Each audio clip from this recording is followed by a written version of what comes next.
ನಮಸ್ಕಾರ ಸ್ನೇಹಿತರೆ, welcome back to our channel. ನಾನು ನಿಮ್ಮ ಗೀತಾ. ಸ್ನೇಹಿತರೆ, ಇವತ್ತಿನ ವ್ಲಾಗಲ್ಲಿ ಹೆಸರುಕಾಳು ಪಲ್ಯನ ಹೇಗೆ ಮಾಡೋದಂತ ನಿಮ್ಮ ಜೊತೆ ಶೇರ್ ಮಾಡ್ಕೊಳ್ತಾ ಇದ್ದೀನಿ.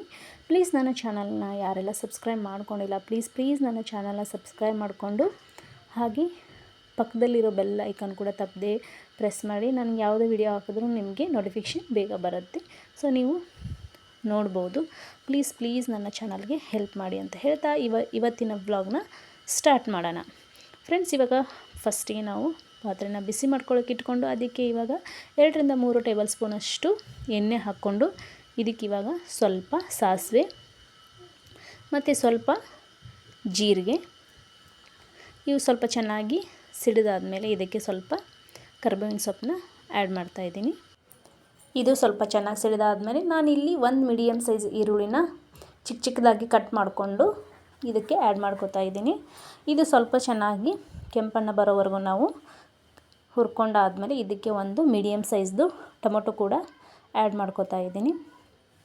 ಇದಾದಮೇಲೆ ಇದ್ರ ಹಿಂದೆಯೇ ನಾನು ಇವಾಗ ಸ್ವಲ್ಪ ಅರಿಶಿನ, ಸ್ವಲ್ಪ ಸಾಲ್ಟ್, ಅದಂದರೆ ಟೊಮೊಟೊ ಸ್ವಲ್ಪ ಬೇಗ ಮೆತ್ತಗಾಗುತ್ತೆ ಅಂಥೇಳಿ ಟೊಮೊಟೊ ಹಾಕಿದ ತಕ್ಷಣ ನಾನು ಇವೆರಡು ಇಂಗ್ರೀಡಿಯೆಂಟ್ಸ್ನ ಹಾಕ್ಬಿಡ್ತೀನಿ. ಸೊ ಸ್ವಲ್ಪ ಬೇಗ ಚೆನ್ನಾಗಿ ಮೆತ್ತಗಾಗುತ್ತೆ. ನೋಡ್ಬೋದು ನೀವು ಇವಾಗ ಟೊಮೊಟೊ ಸ್ವಲ್ಪ ಬೆಂದಿದೆ. ಇದಕ್ಕೆ ನಾನು ಇವಾಗ ಹಸಿರು ಮೆಣಸಿನ್ಕಾಯ್ದು ಏನು ಪೇಸ್ಟ್ ಇರುತ್ತಲ್ವ ಅದನ್ನು ಆ್ಯಡ್ ಮಾಡ್ತಾಯಿದ್ದೀನಿ. ಹಸಿರು ಮೆಣಸಿನ್ಕಾಯಿ ಪೇಸ್ಟ್ನ ನಾನು ಹೇಗೆ ರೆಡಿ ಮಾಡ್ತೀನಿ ಅಂತ ಯಾವಾಗಾದರೂ ನಿಮ್ಮ ಜೊತೆ ಶೇರ್ ಮಾಡ್ಕೊಳ್ತೀನಿ ಫ್ರೆಂಡ್ಸ್. ಇದಕ್ಕೆ ಇವಾಗ ಧನಿಯಾ ಪೌಡರ್, ಗರಂ ಮಸಾಲ ಮತ್ತು ನಾವು ಮನೆಯೇ ಮಾಡಿರುವಂಥ ಮಸಾಲ ಪೌಡರ್ನ ಆ್ಯಡ್ ಮಾಡಿ ಚೆನ್ನಾಗಿ ಮಿಕ್ಸ್ ಮಾಡ್ಕೋಬೇಕಾಗತ್ತೆ. ಇವಾಗ ಸ್ವಲ್ಪ ಹಸಿ ಸ್ಮೆಲ್ ಹೋಗೋವರೆಗೂ ನಾವು 1 ನಿಮಿಷ ಇದನ್ನು ಚೆನ್ನಾಗಿ ಫ್ರೈ ಮಾಡ್ಕೋಬೇಕಾಗತ್ತೆ. ಇದಾದಮೇಲೆ ಇದಕ್ಕೆ ಇವಾಗ ನಾನು ಹೆಸರು ಕಾಳನ್ನ ಕುಕ್ಕರಲ್ಲಿ ಬೇಯಿಸಿದ್ದೀನಿ. 1-2 ವಿಸಲ್ ಹಾಕಿದ್ದೀನಿ. ಅಂದರೆ ನೈಟ್ ನಾನು ನೆನೆಸಿಟ್ಟಿದ್ದೆ, ಅದನ್ನೇ ಇವಾಗ ಕುಕ್ಕರಲ್ಲಿ ಸ್ವಲ್ಪ ತೊಳೆದು ಬೇಯಿಸಿಟ್ಟಿದ್ದೀನಿ. ಸೊ ಅದರಲ್ಲಿ ಸ್ವಲ್ಪ ವಾಟರ್ ಇತ್ತು, ಎಕ್ಸ್ಟ್ರಾ ವಾಟರ್ನ ಏನು ಆ್ಯಡ್ ಮಾಡ್ತಾಯಿಲ್ಲ ನಾನು. ಅದನ್ನೇ ಡೈರೆಕ್ಟಾಗಿ ಹಾಕಿ ಚೆನ್ನಾಗಿ ಮಿಕ್ಸ್ ಮಾಡ್ಕೋಬೇಕು. 1 ಕಪ್ಪಷ್ಟು ನಾನು ಹೆಸರು ಕಾಳನ್ನ ಕುದಿಸಿ ಇದಕ್ಕೆ ಆ್ಯಡ್ ಮಾಡ್ತಾಯಿದ್ದೀನಿ ಒಗ್ಗರಣೆಗೆ.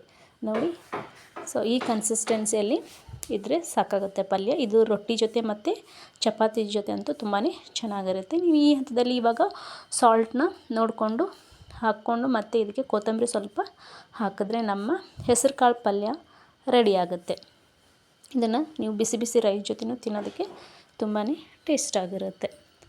ನೋಡ್ಬೋದು, ನಮ್ಮ ಹೆಸರು ಕಾಳು ಪಲ್ಯ ರೆಡಿ. ಚಪಾತಿ ಮತ್ತು ರೋಟಿ, ಜೋಳದ ರೊಟ್ಟಿ, ನಮ್ಮ ಉತ್ತರ ಕರ್ನಾಟಕದ ಸ್ಪೆಷಲ್ ಜೋಳದ ರೊಟ್ಟಿ ಜೊತೆ ತುಂಬಾ ಚೆನ್ನಾಗಿರುತ್ತೆ ಈ ಕಾಂಬಿನೇಷನ್ ಅಂತೂ. ಓಕೆ ಫ್ರೆಂಡ್ಸ್, ಯಾರಿಗೆಲ್ಲ ಈ ಬ್ಲಾಗ್ ಇಷ್ಟ ಆದರೆ ಪ್ಲೀಸ್ ನನ್ನ ಚಾನಲ್ಗೆ ಸಪೋರ್ಟ್ ಮಾಡಿ, ಲೈಕ್ ಮಾಡಿ, ಹಾಗೆ ಶೇರ್ ಮಾಡಿ ಅಂತ ಹೇಳ್ತಾ ಮತ್ತೆ ಮುಂದಿನ ವ್ಲಾಗಲ್ಲಿ ಸಿಗ್ತೀನಿ. ಅಲ್ಲಿವರೆಗೂ ಟೇಕ್ ಕೇರ್, ಬಾಯ್.